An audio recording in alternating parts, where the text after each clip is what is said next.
Hey, I am really excited to be here today because I'm going to be talking about well, not me. I have a special guest here today, and we're going to be talking about one of my favorite subjects, anything that has to do with the mind and the body and all that connection. And actually, we're really going to be diving into self-love and what all that means. And so this is going to be a very interesting conversation. I just want to dive in. Let me introduce the guests here today, and then we're just going to hop right into it. So, I'm excited to be talking to Jonathan Trowan, and he is a life mastery coach and creator of Self Love Revolution. His mission, that I just absolutely love, is to help people find the joy inside of themselves.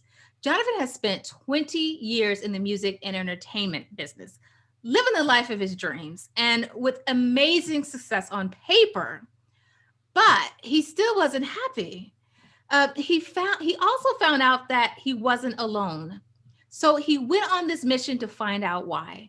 And once he learned the secrets of true happiness and success, he had to share it with others. And this is how he created the self love revolution. I love that story. And me reading your bio just does not do it justice. So, Jonathan, please tell us who you are. Like, where did you get started in all of this? Well, thank you so much. Yeah, I mean, I did. I spent 20 years and I loved it. I was in radio for a while. And then I traveled. I moved over to Denmark for a while. I moved down to Hmm. Spain. Then I wound up in Los Angeles, the home of the entertainment world. And at the time, I loved music. So I wanted to go to a lot of concerts and interview bands. Right. That's what I wanted to. I wanted to meet all these people. So the internet was just coming up. So I started an internet company, one of the very first internet music companies. And we were the first ones to have a series of streaming live concerts. I know today it's like, everything's on there, but back then Everything. nobody was doing it. And I wired up all of Los Angeles, all the clubs there, so that I could basically go to concerts and interview bands. And it was awesome. And I loved it. And I loved the beach too. So I moved to LA, but I was in the middle of LA. But as I got more successful, my company got taken over by another company. So then I moved close to the beach, about 11 blocks away from the beach in Santa Monica, which is right next to LA. And then, things got more successful. The internet ended up crashing. And so I moved into television, but still interviewing a lot of people and producing shows with various celebrities and things like that. Other things too. I did a really cool show with the polar bears up in Northern Canada. So I did all kinds of cool stuff. So there's a lot of fun stuff I was doing.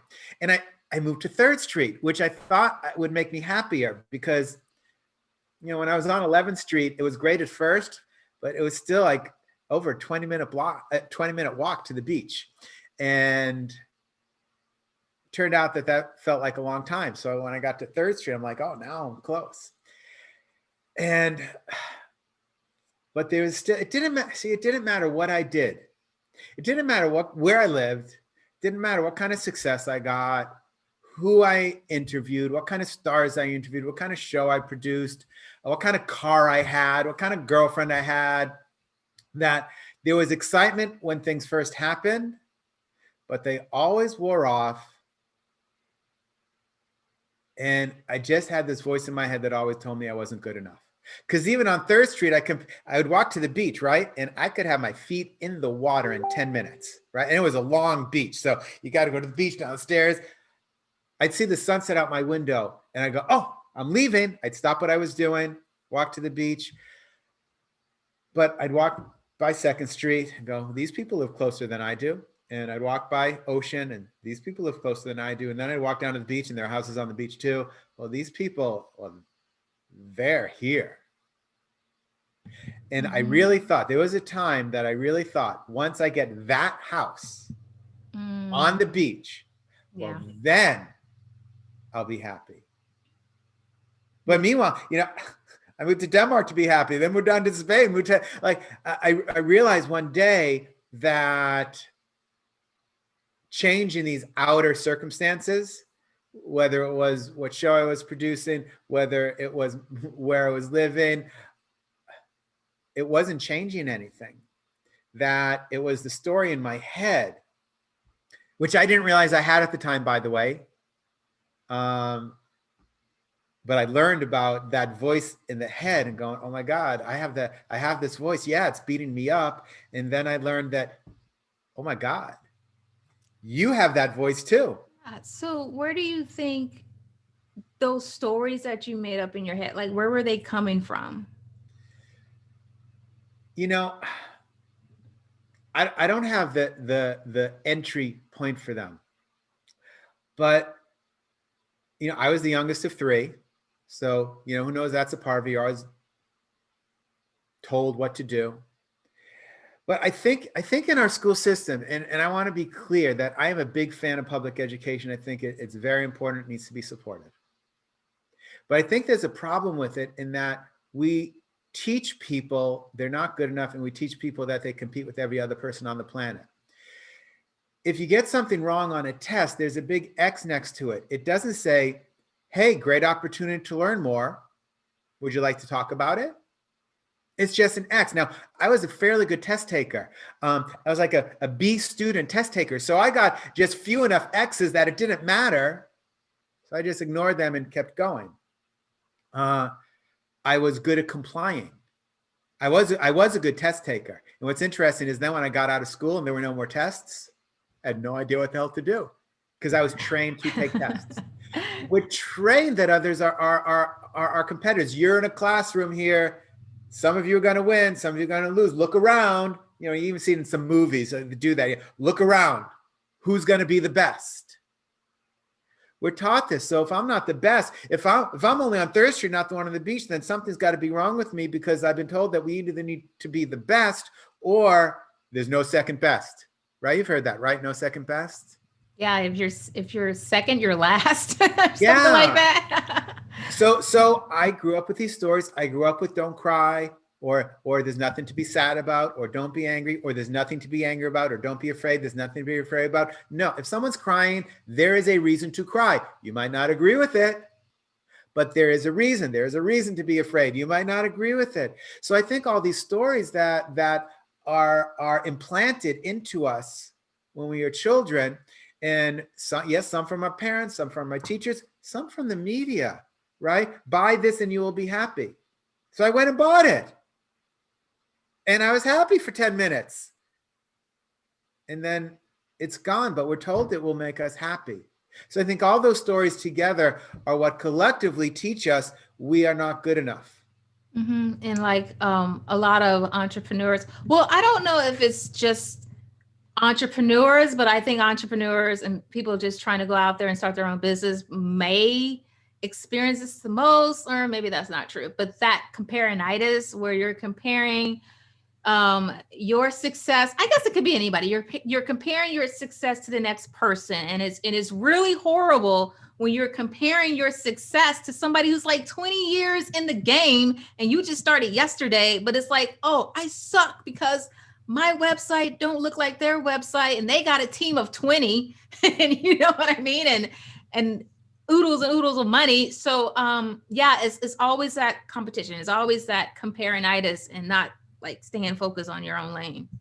Yeah. And I honestly, I think it's everyone. If you're in a corporate environment, if you're a manager, you compare yourself to the director, and then you compare yourself to the VP.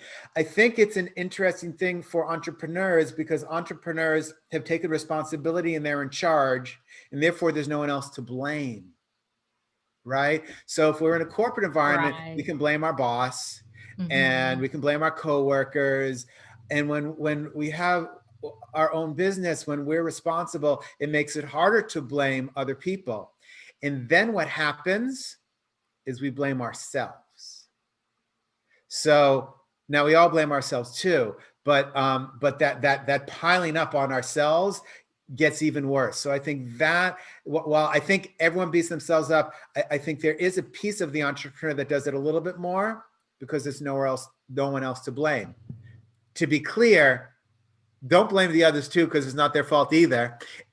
And it is kind of you, but if you're kind to yourself, you don't have to blame yourself. Yeah, so let me just see if I'm clear. So is this a like a self-esteem thing or No, okay? no. At Okay. least how I define it. Okay. Now, you can say we're talking semantics, but here's how I see it. So self-esteem is building yourself up from the outside. Other people telling you you're good enough, you can do this, build self-esteem. Like the whole idea, give everybody a trophy at the game because they showed up. Now, showing up is important, but giving the trophy, what that says to me is I need someone else to hand me something to tell me I'm good enough. No, we need to know that we're good enough ourselves because we showed up, and we shouldn't need an outside person or thing, object to make us feel good enough. The tower of statues needs to be inside of us, not in some wall where we go, we were approved by someone else. We search for other people's approval, Yeah. all the certifications people get, you know, how many likes or followers we have. We are on an ever long quest for approval, and that's self-esteem. And self-esteem can be taken away if these approvers leave you. That's good. Self-love cannot be taken away because it comes from inside of you. I love that. Okay. The beauty is too, if I believe if you have self-love, those other people that you were seeking approval from, they give it to you. But because you already have it, not because you approve it. Because if you want to move to the whole vibrational side of speak, because your vibration radiates and they want to be around that, so they are attracted to you. I'm not a full law of attraction person. I think it works, but I think it's taught wrong. So if you want to go there, we can. But I do believe if you're putting out all this cool stuff, people that want cool stuff, I don't know, don't you like to be around happy people as opposed Yeah. to people that are pissed off and yelling at the world? Yeah. So it's the same. So if I love myself, I'm going to attract people who want that vibration. Okay, so that's interesting. And here's an opportunity for you to do like a quick little 60-second coaching on me. Please, let's So go. I see myself as this bubbly, happy person. I mean, yeah, I'm introverted. I like being to myself, reading a book, at the computer all day long. I love it. But just on a cellular level, I feel like I'm this happy person. I like to look at the positive of things. And I oddly, I attracted someone into my life who I didn't know it at the time, but this person was very negative, had some trauma in their life, and um, as they got more and more comfortable with me, they got more comfortable just being themselves. And I'm like, this person is extremely negative. Like, how in the world did I attract somebody so negative? And and I had to like slowly separate myself away because it would bring me down. I could be in a good mood and then here come all the complaints and how, the world and this and that. And it was like, I can't do this. So like what's going on there? Like, are there flukes in the world? Well, look, yes, I believe flukes in the world. There are flukes in the world. I also believe opposites are true. So yes, we attract our own vibration, but we also attract opposites do attract. So I believe all of that. It's not like we're only going to attract one type of thing. But I will also say this. Is there a part of what you didn't like in him? Is there any seed of that? Not that that's your whole being, but is there any seed of that you witness in yourself? Oh, yeah, definitely. Yes. Since Because you brought it up. we normally can't see in another what doesn't exist in ourselves. That's for good That's or bad, by the good. way. That's good. And some of the ancient teachings will tell you, I said usually, you know, but the ancient teachings will tell you that you cannot see it unless it's either in you or you can fix it. That someone there could be a brawl across the street. And Yeah. if you can't fix it and you don't see it in you, you will not see it. That's what some of the ancient teachings say. I don't know if it's true or not. Now, most things we can't fix. There are some things we can fix, and if we can, hey, show up, fix them. A lot of problems need fixing. But most things we can't fix right away, which means when we see something we're judging, there's a seed of it inside of us. That's good. We don't need to be fixed. I want to be clear. You do not need to be fixed. However, what I would say from this self-love perspective, which when I started coaching, I didn't get this. I didn't know self-love when I started coaching, and I would let's find the other route. Let's boost up the happy bubbly so that you don't have to experience that. I did coach that way. I'm sorry, folks. But, you know, for those that I coached solely in that method, I'm sorry. Thank you for being there for me, because you brought me to where I am today, where I can coach much more deeply.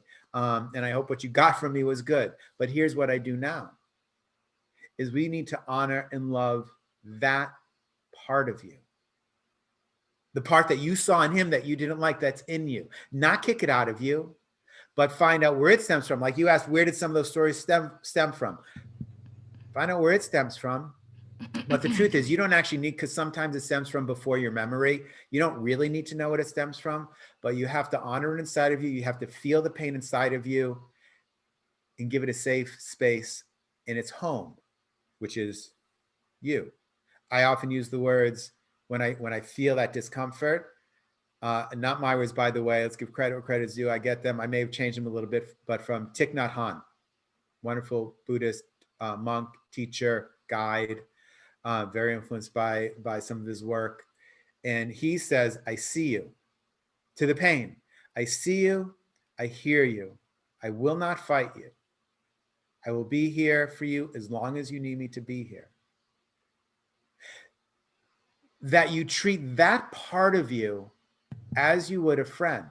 Because that's what, if a friend came to you struggling, I mean, I know that this sounds like it was some, I don't know what that was, but if a dear friend or if you have children one day, or maybe you have children, I don't know, come to you, what are you going to say? I'm here for you, right? Right. That's what we need to be for ourselves. Even the parts of ourselves that we don't like, the angry part, which isn't bad, it's just that you were taught it's bad. The sad part, which isn't bad, it's just that you were taught it's bad. If they were bad, we wouldn't experience them. Do you know anyone in the world that doesn't get sad, that doesn't get angry, that doesn't get frustrated, that doesn't have resentment? Nobody. So these are human emotions. And when you can begin to treat yourself like a friend, I see you, I hear you, I'm here for you. Yeah. That's when your relationship with yourself really changes. Yeah. Awesome. So, okay. So we learned self-love, and happiness is the inner work. Like happiness is within. Can you talk more about the correlation of self-love, happiness, and success? Like, is it the more you're happy, the more successful it comes? Like, what's So here, I spoke about education before a little bit, right? So here's the equation we're taught as it relates to success. Work hard. If you work hard for long enough, you will be successful. And if you're successful for long enough, then you'll be happy. Does that feel right to you? Do you feel like if not those words, that's what you were taught? Yeah, I don't know where it was taught. It could have been my parents. It's probably was just society, but like even from corporate America, the more money you made, the longer hours you worked, the harder you worked. But that's what success is, and then you're supposed to be happy. Exactly. And look, I was in LA for 20 years. I was in Hollywood for 20 years, and I knew a lot of very successful people. And I was doing, I compared myself to some of them, but on paper, I was doing pretty well. Look, this is what the midlife crisis is. And now it's a quarter life crisis. crisis. That we work hard, we work hard. We got the VP title. I wanted to be VP, and I'm VP. Or I own my company. I wanted to get 6 figures, and I got 6 figures. Okay. So now I need 7 figures. I get to 7 figures. Okay. And it goes on and on. I've coached people who sold companies for tens of millions of dollars, and then compared themselves to those that had $250 million. Well, what about that guy? And I would have to say, well, let me just ask you, is that guy happy? He's like, no, he complains all the time. I'm like, do you want to be like that? Well, no, you just want the money side. But and look, money's great. This is not anti-money. But here's the deal. There's a new equation. So here's the new equation. Okay. Be happy. If you are happy, then you are successful, because that's why you're working so goddamn hard in the first place. Sorry, didn't mean to take the Lord's name in vain. But that's why you're working so hard in the first place, to be happy. So you're already successful because you're happy. And when you're happy and successful, it's easy to do the hard work. Look, sometimes I am exhausted at the end of the day, exhausted, but with joy from everything I put out there, from people I connected with, from connecting with you right now. I mean, I'm an introvert too, right? So this takes real energy for me to do. I will be exhausted after our call. Me too. But it will be with beauty of sharing and giving, not the, oh my God, I can't believe I wasted another day and nothing happened. So then with this equation, happiness equals success, which then equals the ability to show up strong and work hard to contribute to the world, which is why you're here, to contribute to the world, to help people. So it's happiness. And I define that as love. Yeah. The experience of love. I'm taking a lot of notes, by the way. That's what I'm doing. And too often, we give away the power of love to someone else. So if you love me, let's say we're in a relationship. If you love me, then I can be happy. Then I'm successful and can work hard. Oh. But what happens if you leave me? Yeah. Then my life is over. Yeah. Or some people get it from their bank account. This happened in the crash of 2008, where these people's bank accounts were destroyed, and literally people jumped out the window. They killed themselves because their identity was gone. What they thought of success and joy was ripped from them because it didn't come from within; it came from without. They could have just built it back up again. You build it once, you can do it again. There are stories on end about, I made $1 million, lost $1 million, made $1 million, lost it. Okay. But they were so tied up that, I mean, it's still heard Stephen share, they take their lives because it came from the outside. And we need to teach people that they can do it from the inside. I love myself. What I do today, the end of the day, I'm going to look back and go, hey, Jonathan, you did your best. Good job. You showed up, you gave, you were a good dad. And I'm going to focus on all the great things I did today, even though I made a lot of mistakes already, screwed up. Yeah, it's all there.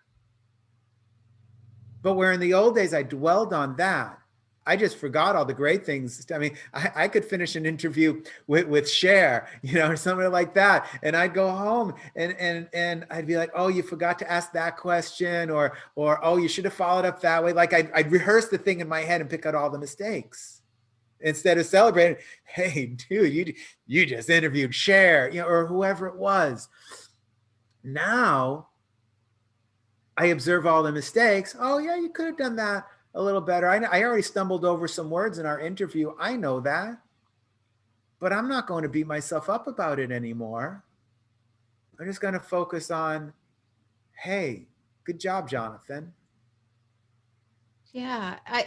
I feel like everyone does that. Like even the 1,000 of comments you get on social media and you just focus on that one negative. And I think I heard or read somewhere like why the human mind just always want to focus on the negative, regardless of how many positives. So what I want to know is, um, do you have a methodology? Like, are there any steps that someone can take to make like lasting change in their life, to go from, okay, instead of life happens to me, I want to start getting into this self-love. So no matter what's going, there could be a tornado. I could be in the eye and see a rainbow just across the way. I mean, is there anything like that at all? Yeah.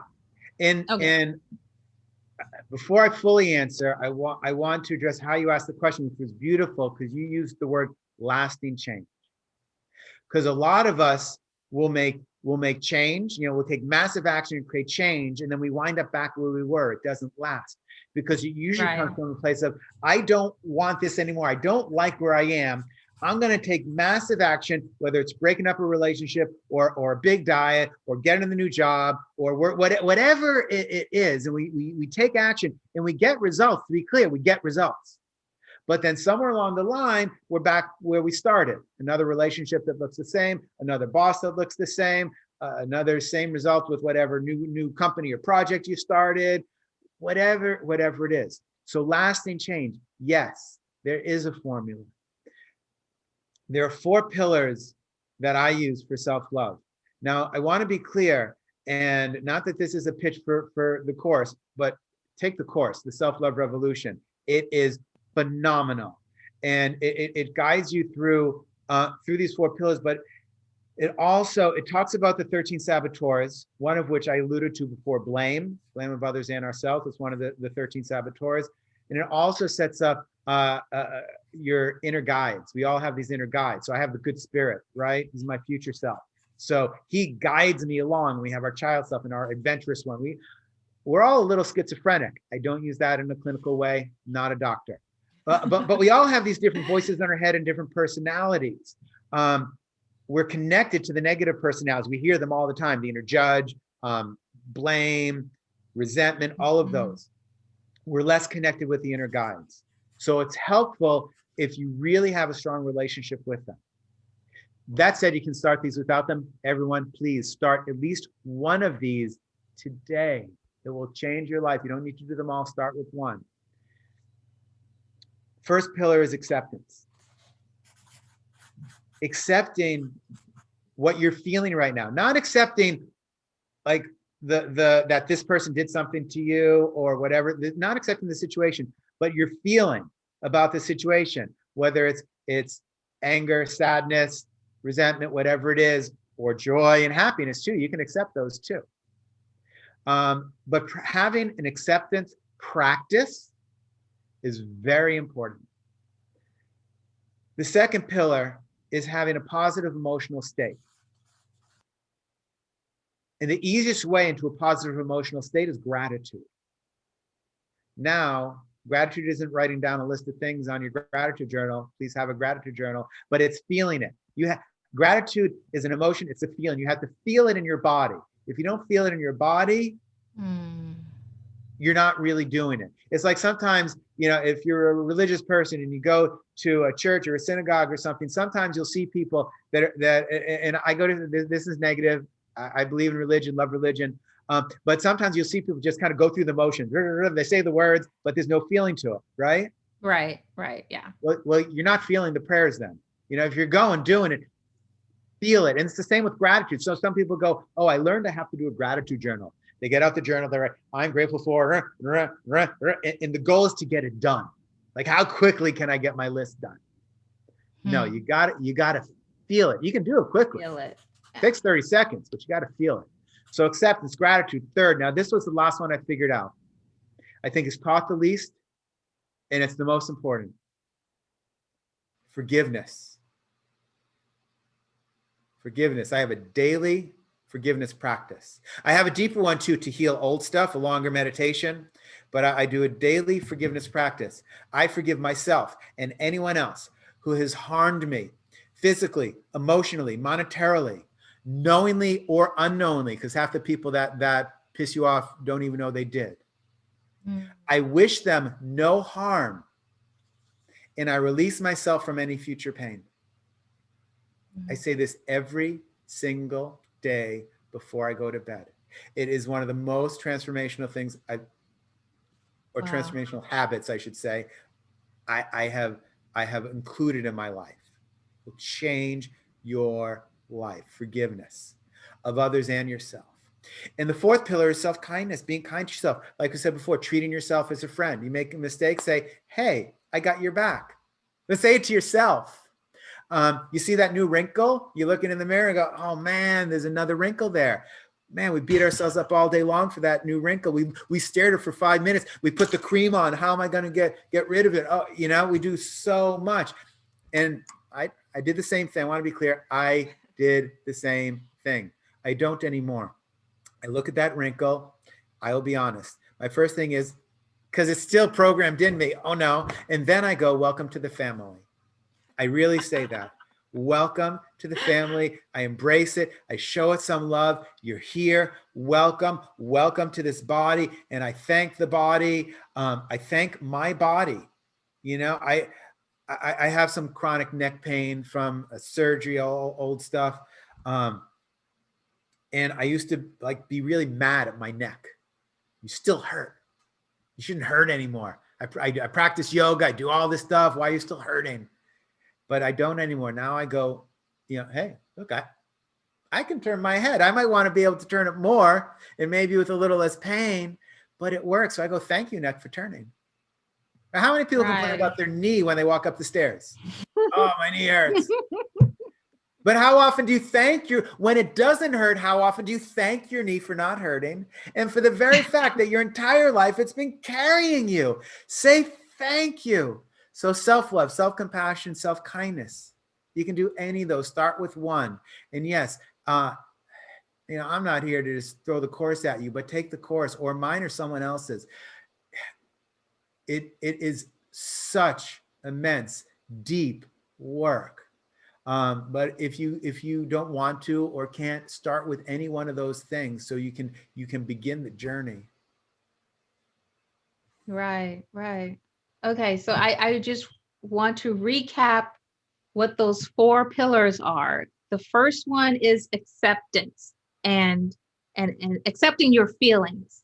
The second one is positive emotional state, which is practicing gratitude. And this just is not just writing a bunch of stuff on paper because it's something somebody told you to do, but sitting in those feelings of each one of those things that you wrote down. The third one is daily forgiveness. I think that is a huge one, and forgiving yourself. Yeah, I love that. And then 4 is self-kindness. Now, if someone wanted to do all 4, or even just start with one, and after you answer this question, I want you to talk about your course a little more and kind of dive into what is about, what are the benefits, how long it is, and everything else. But somebody wants to start these steps. What would you find is a common block or barrier or a stumbling block that might get in the way of just trying to implement even one of these? Or we'll just say acceptance.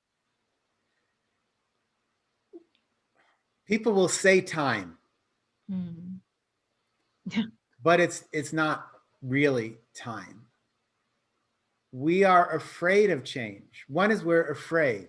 We don't know what it's really going to be like if I do this and I'm kind to myself. And let's be honest, there are also the stories that we've been brought up with. Well, isn't self-love and that kind of wussy? Isn't that wimpy? What do you mean? So all those stories that I'm supposed to suck it up. More pain, more gain. I'm not going to say there's no pain in life. There is, but more pain does not equal more gain. So we've been taught. It's like, okay, so I'm going to take it out of this realm for a minute.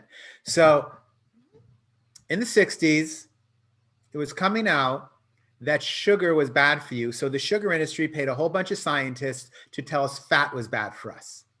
Mm. So we learned in the 60s that fat was really bad for us. And then all these foods came out that said no fat. And then a few years ago, this all got revealed by scientists that fat is good for you. At least Yeah. certain fats are really good for you and sugar is bad for you, right? Mm-hmm. But the supermarket aisle is still filled with low fat and no fat. And nutritionists, and I know this because my mother had a surgery last year, and the nutritionists from the hospital were still screaming. I don't know if they were screaming, but we're still pushing this no or low fat diet when it's been proven scientifically by many doctors that, and now everybody is different, so I get that, but that many of these fats from nuts and things like that are important for you. But the mental, because we've been brainwashed, so to speak, that fat is bad for you, we still believe it. You ask someone on the street, is fat good or bad? Most of them will say bad. Bad. Yeah. Yeah. So that's what this is. We have been taught, work hard long enough so that you can be successful. Do that long enough so that you can be happy. It's just so ingrained. It's in children's books. I read, but I don't have the book here. I in my course, I start reading the books or children's pages, which I realized I was reading to my son and going, oh my God, it starts at 0 years old. I'm reading Thomas the Train to him at 0 years old and go, what am I teaching him? And now I'm not saying they're doing it to be mean, Right. but it, like I can remember the line. It says, after a long, hard day at work, Thomas and Percy, the trains, are tired. That's the line from the book. Now, why couldn't that say, after a long, joyous day at work? Or after a long, hard day at work, Thomas and Percy are joyous. Or even joyous and tired. Maybe they're tired too, but somehow putting a positive in there. Right. Like, yeah, you're taught at a very young age that success is working hard. And I mean, I guess you can get success from working hard, but you're saying it doesn't necessarily, you have to work hard and Well, not see your family and everything. and I'm not saying it's bad to work hard. Working hard is good. But for example, I have a friend, and she's a doctor, not a client. It's just a friend of mine, and she got kind of a dream job. Still a doctor, but she was working fewer hours, so she had more time for her family. And she was doing exactly what she wanted to be doing without all the crap stuff that a lot of doctors don't like about their profession. And she was so happy about it. And then she goes, this shouldn't be real. I don't even deserve this. That's what a lot of us believe. Because we've been taught work is supposed to be hard, that when we get something that's beautiful, we think we're supposed to suffer and be in pain. Mm-hmm. Yeah. Now, yes, life has pain, life has suffering. But it doesn't mean that that has to be the constant. It's not, and it doesn't mean you can't love yourself while you're in pain and while something difficult is going on in your life. And believe me, she's the one that came to mind, but she's not the first one to say that. We've heard people say, I don't deserve this. Because it's what we've been taught. No, you do deserve it. So what will hold them back? All those old stories, the old subconscious beliefs.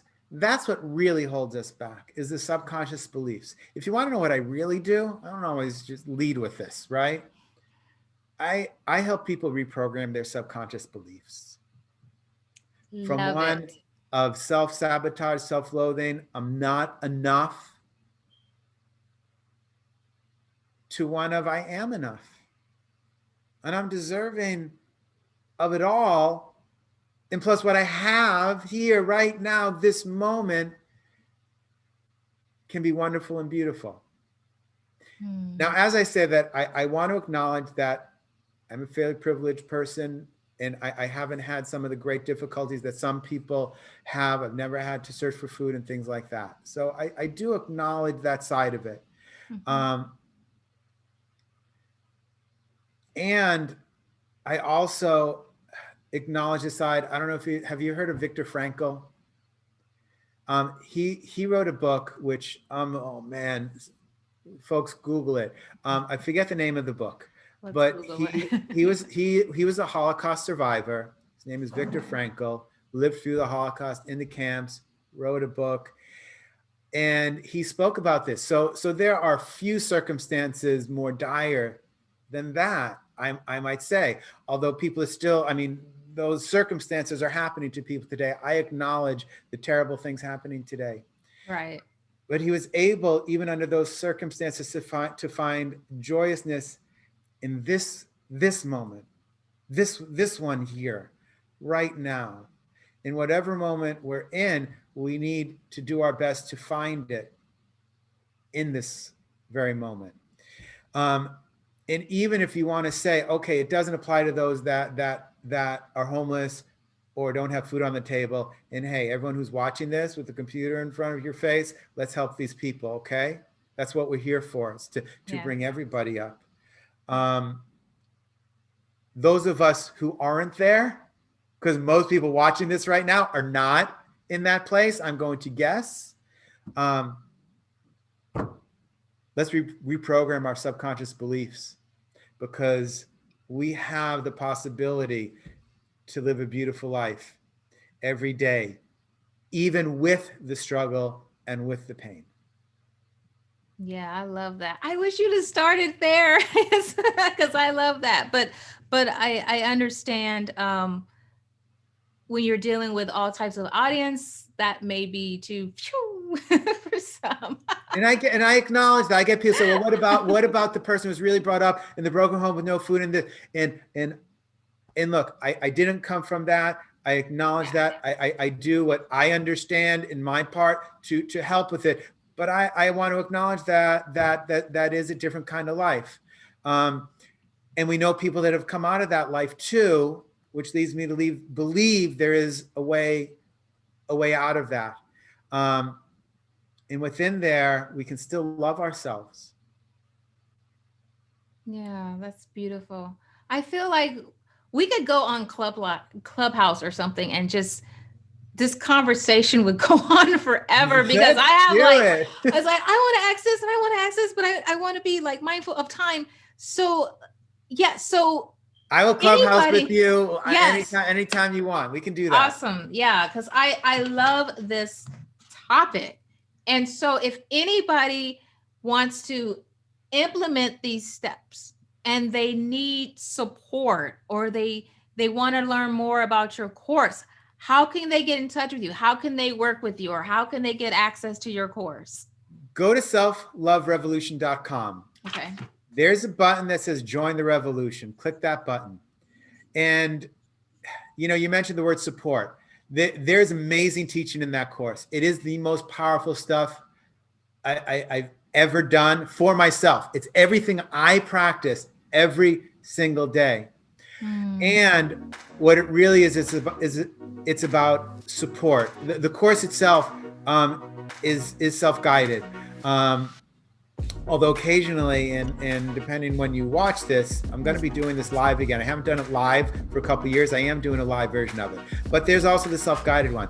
But we also get together in community. We have our regular calls where we all get together. We support each other. I'm there. You do run into roadblocks. There are problems, I know, because I hit so many of them. And I coach you through them. No question goes unanswered. There's a problem, there's an issue. No question goes unanswered. We learn and grow together, and you are supported by a community instead of trying to figure it out on your own. So I invite you not just to take the course, but to be a part of a community of people who are journeying through this together, who have your back, and we're all working to have our own backs. So selfloverevolution.com, and if you Google Jonathan Trowan, it's easy to find. You find me on Facebook, Instagram, and the regular places as well. And feel free to follow me, DM me, reach out. Yeah, and we're going to, don't worry folks, we're going to have all his links in the description right below this video. So be sure to scroll down and catch all those links. And Jonathan Trowan, Chief Life Officer, this has been fabulous. Do you have any lasting words, things you want to say before we close this out? Chief Life Officer. I made it up. No one gave me the title. And what does it mean? It just means we're responsible for our own life. Take responsibility for your own life. You can stop blaming all the others. Claim your title. Don't wait for someone to give it to you. Claim your title. And just say one. You don't have to do it all day long. Say one kind thing to yourself today. And tomorrow, and the next day, and the next day, and the next day. Just one. It's huge. Start there. That's huge. Thank you so much, Jonathan. This has been really fun. This topic really lights me up. Thank you for even accepting my invitation to talk to you. This has been great. I loved it. Thank you. I'm so happy to be here. I'm so happy to know you. Thank you. All right. Talk to you later.